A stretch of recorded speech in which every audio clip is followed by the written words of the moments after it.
L'histoire du Japon ancien est parsemée d'épisodes remarquables qui ont influencé la culture japonaise pendant de nombreux siècles. L'invasion mongole du Japon fut l'une des plus importantes du pays, immortalisée par les batailles épiques et la bravoure des guerriers samouraïs face à une armée ennemie beaucoup plus nombreuse et mieux équipée. L'invasion mongole du Japon fut une campagne militaire menée par l'Empire mongol à la fin du XIIIe siècle.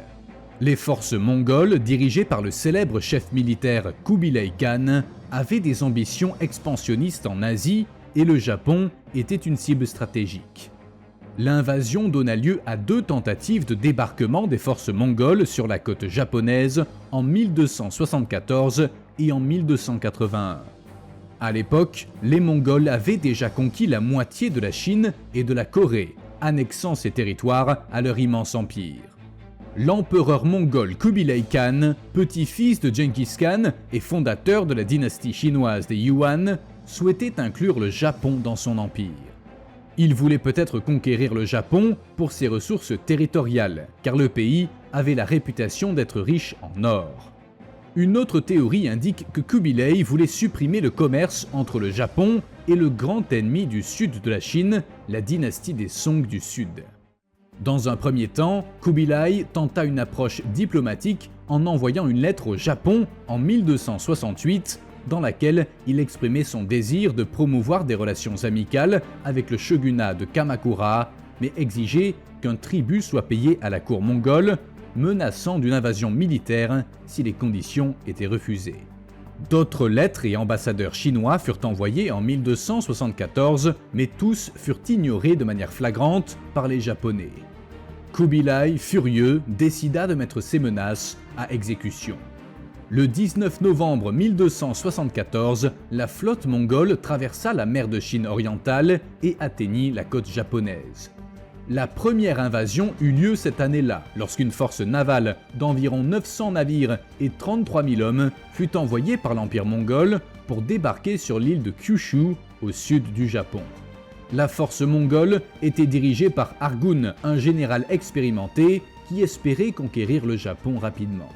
Les Japonais, qui n'avaient jamais été confrontés à une armée étrangère aussi importante et organisée, étaient mal préparés à l'invasion. Mais ils réussirent à mobiliser une force de défense composée de samouraïs et de simples soldats dirigés par le samouraï Takezaki Suenaga. Les défenseurs se positionnèrent sur la plage de la baie de Hakata et attendirent l'arrivée des troupes mongoles. La bataille de Bunei, également connue sous le nom de première bataille de la baie de Hakata, fut le premier affrontement de l'invasion mongole au Japon. Au début, les Japonais répondirent aux envahisseurs par un barrage de flèches, mais les tactiques de guerre mongoles et leur supériorité numérique firent rapidement sentir leurs effets. Les Mongols utilisèrent des tactiques efficaces de cavalerie et de tir à l'arc à cheval contre l'infanterie japonaise. Les samouraïs étaient des guerriers bien entraînés, mais ils n'avaient pas l'expérience nécessaire pour affronter les Mongols. Les Japonais étaient également désavantagés en matière d'armes et d'équipement. Les épées et les armures japonaises de l'époque n'étaient pas adaptées aux armes à longue portée des Mongols. Les arcs courts des soldats mongols avaient une plus grande portée, et les flèches étaient empoisonnées, ce qui rendait les tirs mortels pour les Japonais. Les Mongols disposaient également de projectiles explosifs qu'ils avaient appris à fabriquer auprès des Chinois.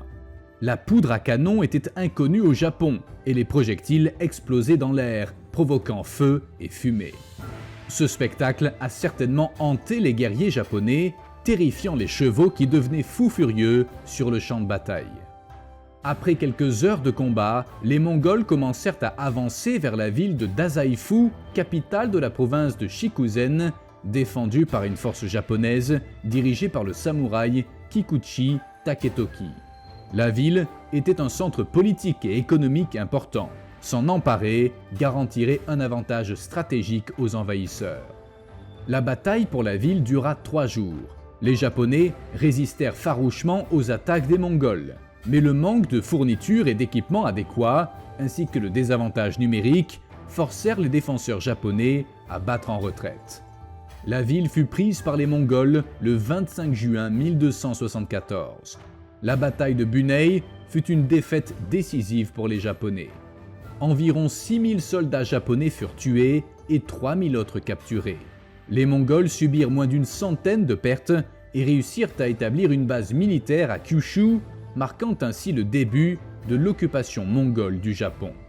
Malgré cette victoire, les Mongols ne parvinrent pas à consolider leur emprise sur le Japon. Une violente tempête détruisit une grande partie de la flotte qui tentait de retourner en Chine, perdant de nombreux soldats et navires. La flotte mongole restante se retira, laissant les Japonais victorieux.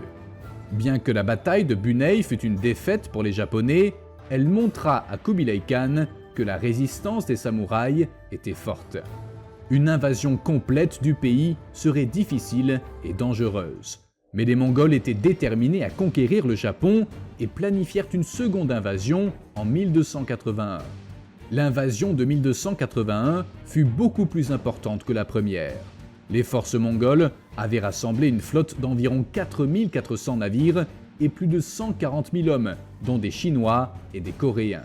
Kubilai Khan avait tiré les leçons de la première invasion et cette fois, les Mongols étaient mieux préparés, avec un meilleur équipement et une stratégie mieux planifiée. Les Japonais avaient également tiré les leçons de l'expérience précédente. Les fortifications côtières s'étendaient sur une vingtaine de kilomètres et comprenaient des murs de pierre et des tours de guet qui aidèrent l'armée du shogunat à stopper une partie du débarquement mongol.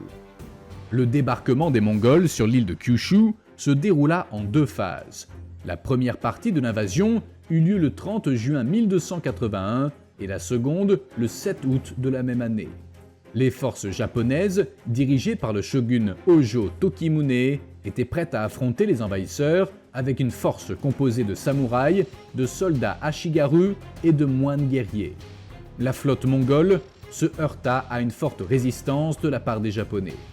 La bataille de Kohan, également connue sous le nom de deuxième bataille de la baie de Hakata, fut le principal affrontement de l'invasion de 1281. Les forces mongoles étaient correctement déployées sur la plage, tandis que les forces japonaises occupaient une position plus élevée, permettant aux archers de prendre le dessus. Mais la supériorité numérique et les tactiques de guerre de la cavalerie et de l'archerie montée des Mongols constituaient toujours une menace importante. La bataille dura environ 2 mois et fut l'une des plus grandes confrontations navales de l'histoire. Les Mongols s'enfoncèrent profondément dans le territoire japonais, capturant villes et villages. Mais ils ne parvinrent pas à s'emparer des principales fortifications japonaises défendues par les courageux samouraïs.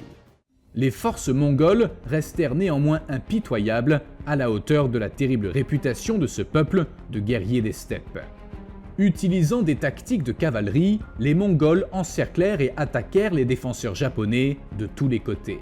Alors que tout semblait perdu pour les Japonais, un retournement de situation inattendu se produisit. Les Mongols furent vaincus lors d'un événement connu sous le nom de Kamikaze ou vent divin. Le 15 août 1281, une tempête violente et imprévisible frappa la côte japonaise, détruisant une grande partie de la flotte mongole et tuant de nombreux soldats. La flotte restante fut contrainte de battre en retraite, ce qui permit à nouveau aux Japonais de remporter la victoire. De nombreux Japonais de l'époque considéraient cette tempête comme un épisode surnaturel, une bénédiction des kami, les dieux du Japon, en faveur de leur peuple. La résistance japonaise et le typhon destructeur brisèrent l'invasion mongole. Les forces mongoles se replièrent avec de lourdes pertes et de nombreux soldats faits prisonniers. Cette invasion bâclée marqua un tournant pour le Japon qui fut en mesure de résister à une deuxième incursion étrangère et de protéger son indépendance. Même le puissant empire mongol fut déstabilisé par l'impact de la défaite causée par les habitants d'une île isolée. Kubilai Khan espérait que la conquête du Japon renforcerait sa position de leader en Asie et lui donnerait accès à d'importantes ressources et au commerce. Mais l'invasion infructueuse et la destruction d'une grande partie de la flotte entraînèrent un déclin de l'influence mongole en Asie de l'Est. Bien que les Mongols n'aient pas réussi à conquérir le Japon, l'invasion eut un impact significatif sur les relations entre le Japon et la Chine pour les siècles à venir. Elle montra également aux Japonais que leur pays n'était pas imperméable ce qui les amena à renforcer leur défense et à construire des fortifications. Kubilai Khan continua à envoyer des émissaires pour convaincre le Japon d'adhérer au système fiscal de la dynastie Yuan, mais en vain. Au fil du temps, la résistance japonaise contre les Mongols prit des proportions légendaires. Aujourd'hui, elle est à l'origine d'histoires et d'adaptations sous diverses formes, telles que des livres, des films et des jeux. Elle aura surtout immortalisé la bravoure du peuple japonais et des guerriers samouraïs, loyaux défenseurs de la patrie.